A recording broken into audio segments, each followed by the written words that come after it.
En el año 1700, un hombre murió sin dejar herederos. Era el rey de una de las mayores potencias del mundo y su trono estaba vacío. El testamento que firmó en sus últimos días desencadenó una guerra que duró 13 años.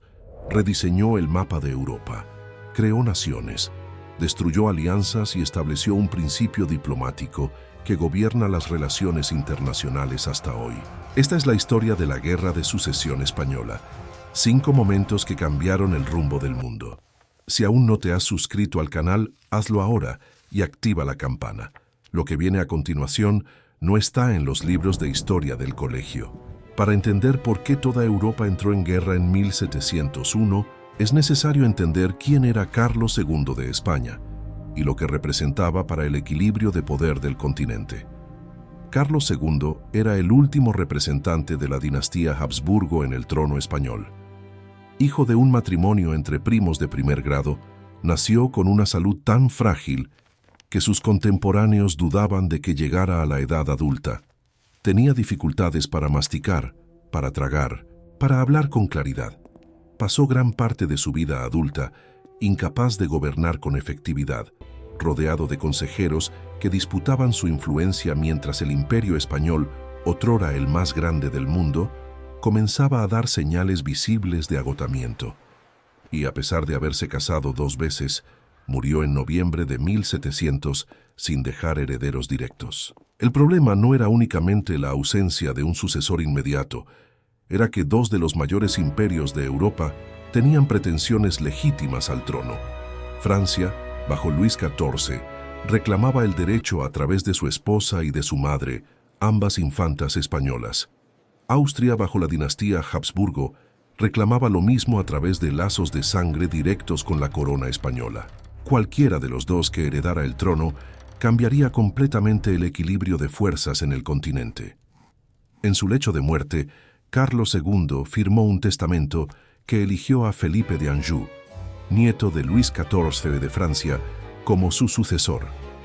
La decisión fue tomada con la intención de mantener el Imperio Español unido, algo que una división entre los 2 pretendientes difícilmente garantizaría. Pero las consecuencias fueron inmediatas y explosivas. Cuando Luis XIV aceptó el testamento en nombre de su nieto y declaró que las coronas de Francia y España podrían algún día unirse, Inglaterra, Holanda y Austria reaccionaron con una claridad que raramente se ve en la diplomacia europea. Formaron la Gran Alianza de La Haya y declararon la guerra. El razonamiento era simple y directo. Una Europa dominada por una única dinastía Borbón, controlando simultáneamente Francia, España y los vastos territorios coloniales españoles en las Américas, en Italia y en los Países Bajos. Sería una Europa en la que ninguna otra potencia tendría espacio para respirar. El equilibrio construido a lo largo de décadas de diplomacia y conflicto sería destruido de una vez. Y eso, ninguna de las potencias rivales estaba dispuesta a aceptar. La guerra comenzó oficialmente en 1701, y lo que siguió en los 13 años siguientes fue un conflicto de una escala y una complejidad que Europa no había visto en mucho tiempo. Acontecimiento 2. La batalla de Blenheim y el giro militar de la guerra. Al comienzo de la guerra, la ventaja parecía estar claramente del lado de Francia. El ejército francés era el más poderoso y mejor organizado de Europa, y Luis XIV tenía décadas de experiencia en guerras continentales. Las fuerzas aliadas, divididas entre diferentes países con intereses no siempre perfectamente alineados, enfrentaban el desafío de coordinar operaciones en múltiples frentes al mismo tiempo. Fue en ese contexto donde emergió una de las figuras militares más importantes de principios del siglo XVIII. John Churchill, duque de Marlborough, comandante de las fuerzas británicas, era un estratega de una claridad y una audacia que raramente se combinan en el mismo general. En 1704, en coordinación con el príncipe Eugenio de Saboya al mando de las fuerzas austriacas, Marlborough ejecutó una de las maniobras más audaces de la historia militar europea. Marchando con su ejército por cientos de kilómetros a través de Europa Central, en una operación logística de una complejidad extraordinaria para la época, Marlborough convergió con Eugenio de Saboya en Baviera. El ejército franco-bávaro, confiado en su posición, no estaba preparado para lo que encontró. En la batalla de Blenheim, en agosto de 1704, las fuerzas aliadas destruyeron completamente al ejército franco-bávaro. Más de 30.000 soldados franceses y bávaros fueron muertos, heridos o capturados. Fue una de las derrotas militares más humillantes que Francia había sufrido en más de un siglo. El impacto de la batalla fue inmediato y profundo. Baviera fue retirada del conflicto. La amenaza francesa sobre Viena fue eliminada. Y más importante, el aura de invencibilidad que el ejército francés había construido durante los años de Luis XIV fue rota de forma definitiva. La guerra estaba lejos de terminar, pero el equilibrio había cambiado.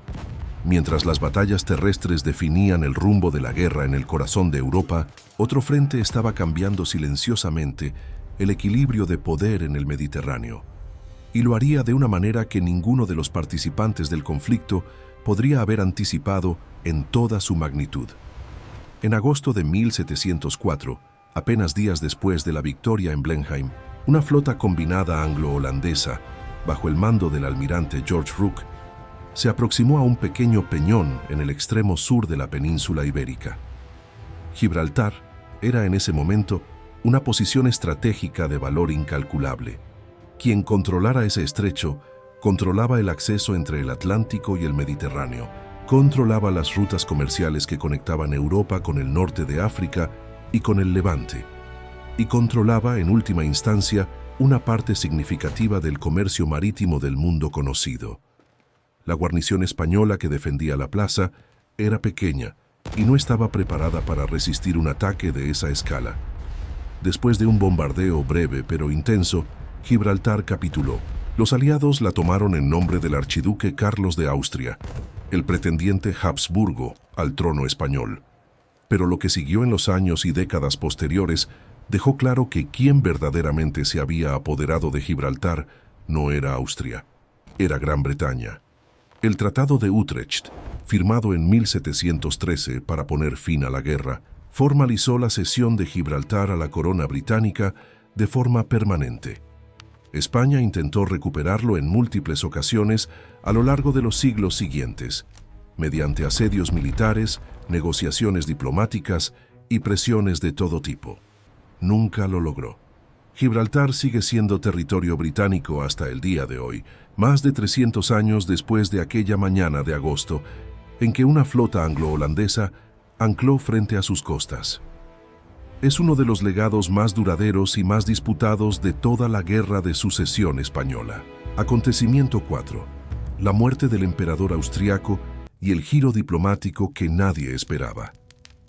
La guerra llevaba más de una década cuando ocurrió algo que cambió por completo el cálculo político de todas las potencias involucradas. En abril de 1711, el emperador José I de Austria murió sin dejar herederos varones.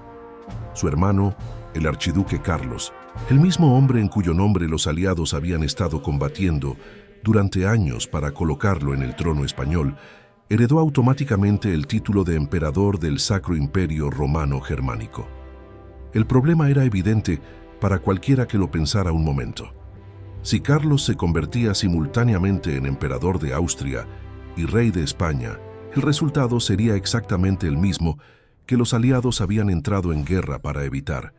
En lugar de una Europa dominada por los Borbones franceses controlando Francia y España, tendríamos una Europa dominada por los Habsburgo austriacos controlando Austria, España y los vastos territorios del Sacro Imperio.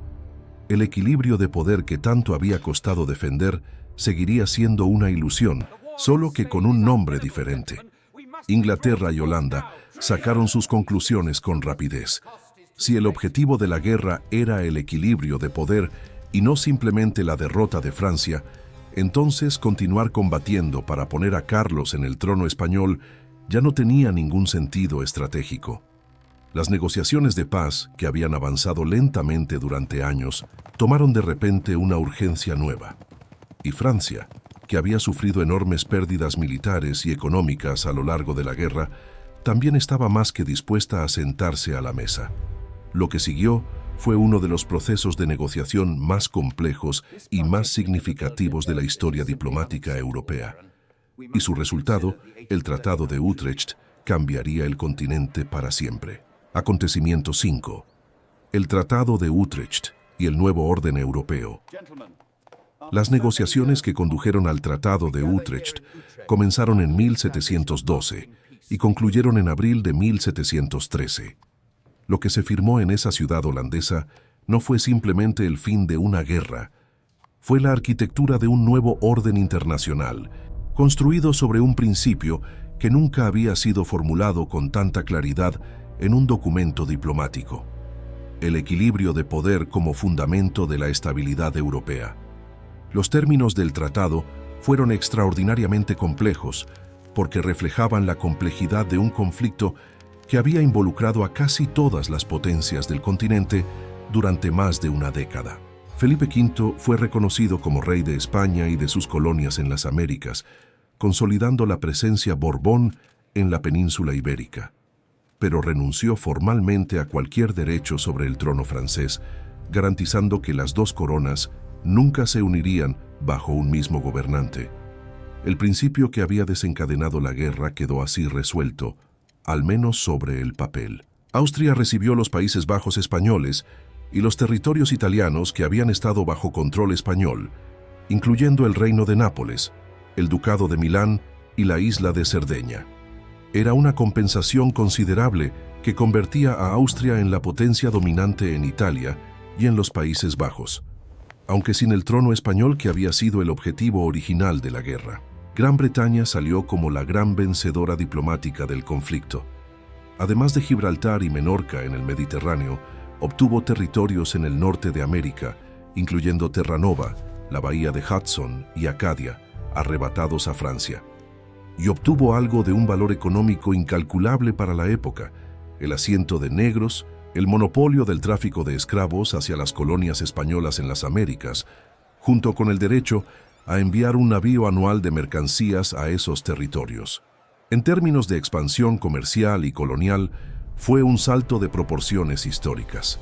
Lo que el Tratado de Utrecht estableció, más allá de sus términos específicos, fue un modelo de resolución de conflictos internacionales basado en la negociación multilateral y en el reconocimiento de que ninguna potencia podía dominar el continente sin provocar una coalición en su contra. Ese principio, formulado con claridad por primera vez en Utrecht, se convirtió en la base de la diplomacia europea durante los siglos siguientes. Está presente en el Congreso de Viena de 1815. Está presente en los tratados que siguieron a las dos guerras mundiales del siglo XX. Y sigue estando presente, en formas distintas pero reconocibles, en el sistema internacional que habitamos hoy. Una guerra que comenzó con el testamento de un rey enfermo en 1700, terminó 13 años después, rediseñando no solo el mapa de Europa, sino la forma en que los estados conciben sus relaciones entre sí. Ese es el legado real de la Guerra de Sucesión Española. No solo los territorios que cambió de manos, sino las ideas que puso en circulación y que nunca dejaron de estar vigentes. 13 años de guerra dejaron una Europa irreconocible, comparada con la que existía en el año 1700. No solo en términos de territorios y fronteras, sino en términos de ideas, de estructuras de poder y de la manera en que las naciones comenzaron a entenderse a sí mismas y entre sí. España salió del conflicto profundamente transformada. La dinastía Borbón que Felipe V inauguró en el trono español no era simplemente un cambio de apellido en la familia real. Era un cambio de cultura política, de modelo administrativo, de relación entre el Estado y sus territorios. Felipe V introdujo reformas inspiradas en el modelo francés que centralizaron el poder de una manera que la monarquía Habsburgo nunca había logrado del todo. Los decretos de nueva planta, promulgados durante y después de la guerra, abolieron los fueros y las instituciones autónomas de Aragón, Valencia, Cataluña y Mallorca, territorios que habían apoyado al bando austriaco durante el conflicto. España se convirtió en un estado más centralizado, más uniforme y en muchos sentidos más moderno. pero a un costo que algunas de esas regiones no olvidaron durante siglos. Francia, a pesar de haber conseguido colocar a un Borbón en el trono español, salió exhausta. Las arcas del reino estaban vacías después de más de una década de guerra en múltiples frentes. El ejército, que había parecido invencible al comienzo del conflicto, había sufrido derrotas que erosionaron su reputación y su moral. Luis XIV, que había dominado la política europea durante décadas con una combinación de fuerza militar y habilidad diplomática, murió en 1715, apenas 2 años después de Utrecht, dejando un reino debilitado y una deuda que sus sucesores tardarían décadas en intentar resolver sin éxito. Las semillas de la Revolución Francesa, algunos historiadores han argumentado, fueron plantadas en parte durante estos años de gasto militar descontrolado. Gran Bretaña, en cambio, entró en una era de expansión que no se detendría durante más de un siglo. Los territorios obtenidos en Utrecht fueron la base sobre la que se construyó el imperio colonial británico que dominaría el mundo en los siglos siguientes. Gibraltar garantizó la presencia naval británica en el Mediterráneo. Los territorios en América del Norte fueron el fundamento de lo que con el tiempo se convertiría en Canadá. Y el asiento de negros, por más que su naturaleza sea una de las páginas más oscuras de esa historia, generó una acumulación de capital comercial que impulsó la expansión económica británica de una manera que ningún otro factor habría podido replicar en ese momento. Pero quizás el legado más importante de la Guerra de Sucesión Española no se mide en territorios ni en tratados.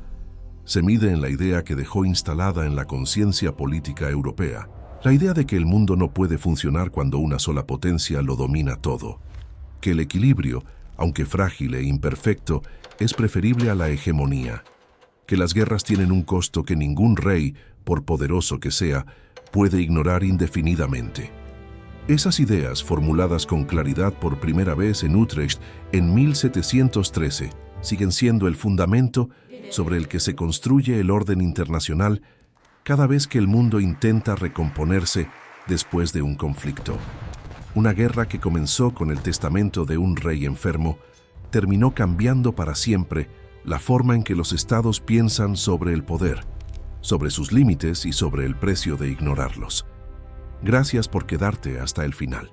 La historia no son solo fechas y nombres en un libro, son decisiones tomadas por personas reales, en momentos reales, con consecuencias que llegaron hasta nosotros sin que lo supiéramos. Si este video te hizo pensar, déjanos un comentario, suscríbete al canal y compártelo con alguien que merezca conocer estas historias. Nos vemos en el próximo.